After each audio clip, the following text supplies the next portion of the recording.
لیکن اس کا غلط استعمال نہیں کیا جا سکتا، اور جس مقصد کے لیے وقف کیا گیا ہے اسی مقصد کے تحت اس کا استعمال کیا جانا ضروری ہے۔ اب اندازہ کیجئے کہ کسی کلیکٹر کو، کسی آفیسر کو اگر آپ وقف بورڈ میں داخل کر دیں گے، اور جو آرٹیکل آپ کو بتا دوں کہ 42 ترامیم کرنے کا حکومت نے منصوبہ بنایا، اسی کے تحت یہ بل پیش کیا گیا، لیکن اچھی بات یہ ہوئی کہ کانگریس کے بشمول انڈیا اتحاد میں شامل تمام جماعتوں نے اس کے خلاف سخت احتجاج کیا، لیکن شرم کی یہ بات ہے کہ مسلمانوں کے ووٹ حاصل کرنے والے نتیش کمار اور چندرا بابو نائیڈو کی پارٹی نے اس کی تائید کر دی۔ نہیں، میں سمجھتا ہوں کہ ان لوگوں نے بھی اس کو یہ کہا کہ جوائنٹ پارلیمنٹ کمیٹی سے بھیجو بول کے کہا، لیکن میں یہ کہنا چاہتا ہوں کہ اگر دونوں جماعتیں، دونوں بابو، نتیش بابو اور چندرا بابو چاہتے تو یہ قانون پارلیمنٹ میں پیش بھی نہیں ہوتا تھا، رکانا چاہیے تھا، رکوانا چاہیے تھا۔ لیکن مجھے ایسا لگتا ہے کہ دونوں کو بھی اپنے اپنے مفادات کی فکر ہے، جس کی وجہ سے انہوں نے، کیونکہ اگر مخالفت وہ نہیں کرتے تو ان کو مسلمانوں کی جو تائید ہے اس سے وہ محروم ہو جاتے تھے، اس لیے انہوں نے مصلحتاً اس کی مخالفت کی ہے۔ اب دیکھنا ہے کہ جوائنٹ پارلیمنٹ کمیٹی اس کے بارے میں کیا فیصلہ کرتی ہے، لیکن یہ بات اچھی ہے کہ ملک کے تمام ریاستوں میں، اہم شہروں میں اس پر مباحث شروع ہو چکی ہے۔ بہت اچھی بات ہے کہ مسلمان، ادے ٹھاکرے کا بھی بیان آیا ہے، تو قابل ستائش بات ہے کہ ادے ٹھاکرے نے وقف جائیدادوں کے تحفظ کی بات کی ہے، وہاں کے بمبئی کے مسلمانوں میں انہوں نے ان کا شکریہ ادا کیا ہے۔ اب تلنگانہ اور آندھرا پردیش سے جوائنٹ پارلیمنٹری کمیٹی میں دو ارکان کو شامل، جملہ 4 ارکان کو شامل کیا گیا ہے۔ تلنگانہ سے اسدالدین اویسی ہے، اور ساتھ ہی ساتھ بی جے پی کے رکن پارلیمنٹ محبوب نگر ڈی کے ارونا کو شامل کیا گیا۔ اسی طرح آندھرا پردیش سے ایک تیلگو دیشم اور ایک وای ایس آر کانگریس پارٹی کے رکن کو اس میں شامل کیا گیا ہے۔ تو کہنے کی بات یہ ہے کہ جب مسلمانوں کی جائیدادیں ہیں، اگر اس کا آپ تحفظ نہیں کر سکتے تو اس میں مداخلت بھی نہیں کرنا آپ کا اختیار نہیں۔ اور نہیں مجھے صاحب، آپ دیکھیں گے کہ ایک نیچرلی اگر آپ بات کریں گے تو دیکھیں گے کہ اگر میرا گھر ہے یا میری جائیداد ہے، میری زمین ہے، میرا کھیت ہے، تو آپ کون ہوتے ہیں جو میرے گھر میں مداخلت کرنے والے؟ یہ سب سے اہم سوال ہے۔ دیکھیں اور ایک بات کیا ہے، آپ کے گھروں پہ بلڈوزر چلایا جا رہا ہے، نہیں یہ تو جہاں پر آپ رہتے ہیں یہ تو وقف جائیدادیں خالی ہے، کس حیثیت سے کیوں چلایا جا رہا ہے؟ دیکھو نا، آپ کس حیثیت سے بولے تو آپ جس طرح سے بلڈوزر چلایا جا رہا ہے، ہائی کورٹ تک بات گئی، سپریم کورٹ تک بات گئی، عارضی طور پہ روکا گیا، لیکن کسی حکومت نے اس نے دوبارہ روکنے کی کوشش نہیں کی، اور نہ ہی سپریم کورٹ نے بار بار انتباہ دینے کے باوجود اس طرح کی حرکت کیوں کی جا رہی ہے، اس طرح سے پھر دوبارہ ریکال نہیں کیا حکومت سے۔ آپ نے جس طرح کہا ہے کہ بلڈوزر چلائے جا رہے ہیں، ابھی ہم ناظرین آپ کے لیے چلتے ہیں راجستھان کے بعد پھر ہم اب تلنگانہ آئیں گے واپس، لیکن راجستھان میں آپ نے جس انداز میں کہا کہ بلڈوزر چلائے جا رہے ہیں، راجستھان میں ایک تازہ ویڈیو وائرل ہوا ہے، 1 منٹ 49 سیکنڈ کا یہ ویڈیو ہے،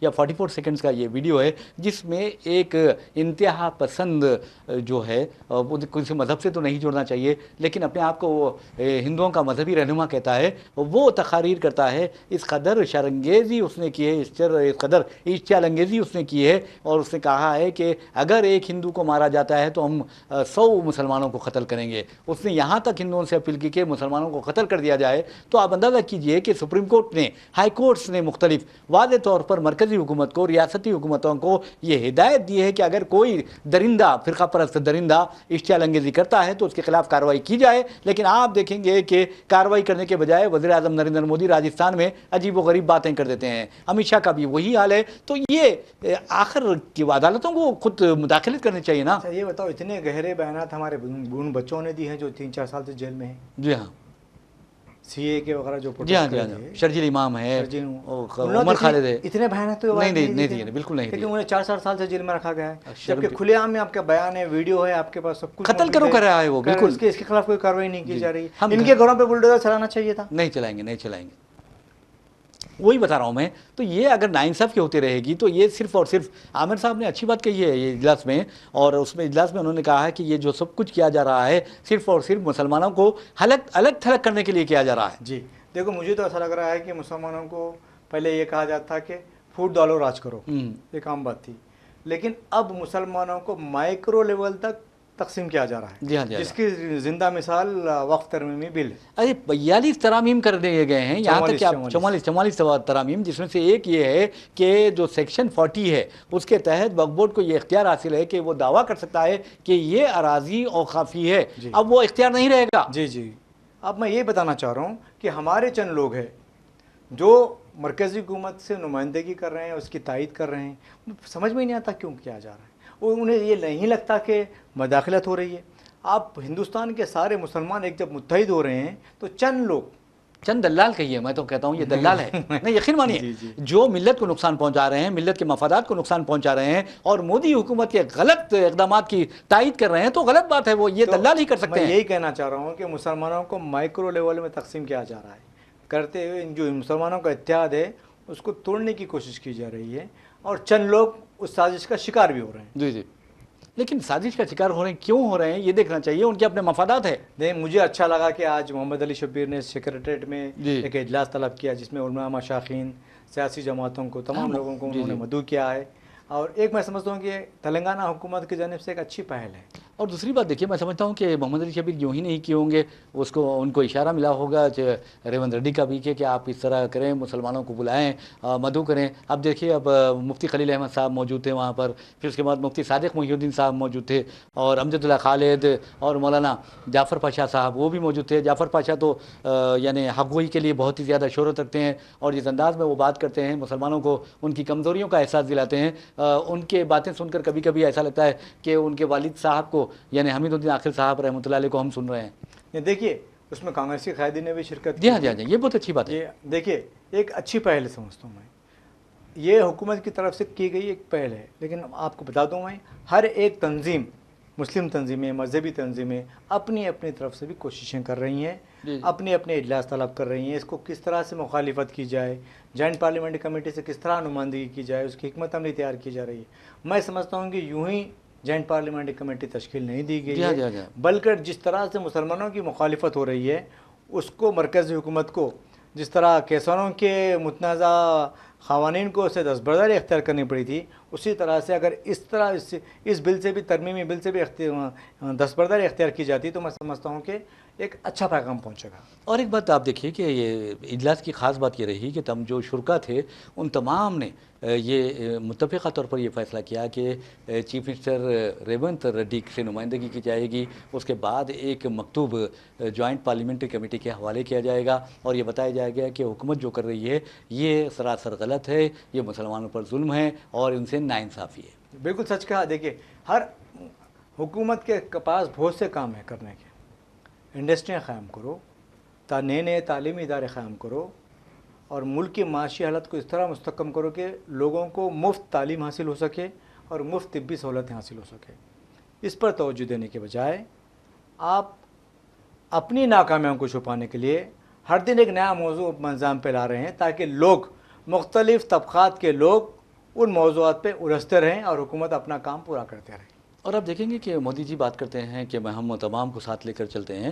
آپ اندازہ کیجئے کہ جو بجٹ ہے ہمارا اقلیتی بجٹ، تلنگانہ کا جو بجٹ ہے 3100 کے اوپر کا بجٹ ہے کروڑ کا، اور مرکزی حکومت کا بجٹ 3387 کروڑ روپے کا اس بجٹ۔ سے آپ کو اندازہ ہوگا۔ ہاں، اس سے اندازہ۔ اور اس کے علاوہ اور یہ بات جو خواتین کی جو ہمدردی کا اظہار کرتے ہیں مودی جی مسلمانوں مسلم خواتین سے، اور اب انہوں نے کہا کہ میں طلاق ثلاثہ کا بل اس لیے لایا ہوں تاکہ مسلم بہنوں کو اس سے مدد ملے، جبکہ آپ اندازہ کیجئے کہ موب لنچنگ میں جو مسلم بہنوں کے شوہر شہید ہو رہے ہیں یا ان کے بیٹے شہید ہو رہے ہیں، ان کا خیال ان کو نہیں ہے۔ مجھے کبھی ایسا نہیں لگا کہ وزیر اعظم نے موب لنچنگ پر افسوس کا اظہار کیا ہے یا تشویش کا اظہار کیا ہے۔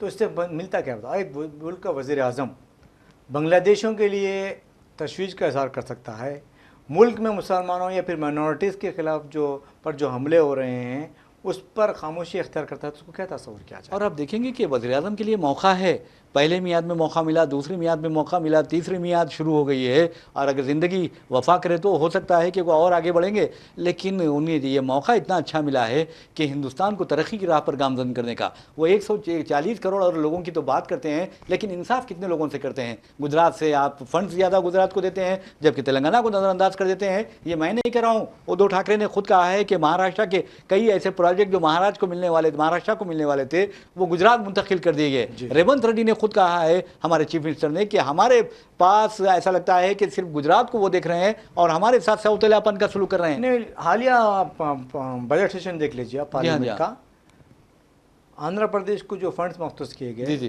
حوالہ یہ دیا گیا کہ تقسیم ریاست بل میں یہ وعدہ کیا گیا۔ بالکل ٹھیک ہے، آپ کیجیے، اچھی بات ہے۔ وہی تقسیم ریاست بل میں تلنگانہ کے ساتھ بھی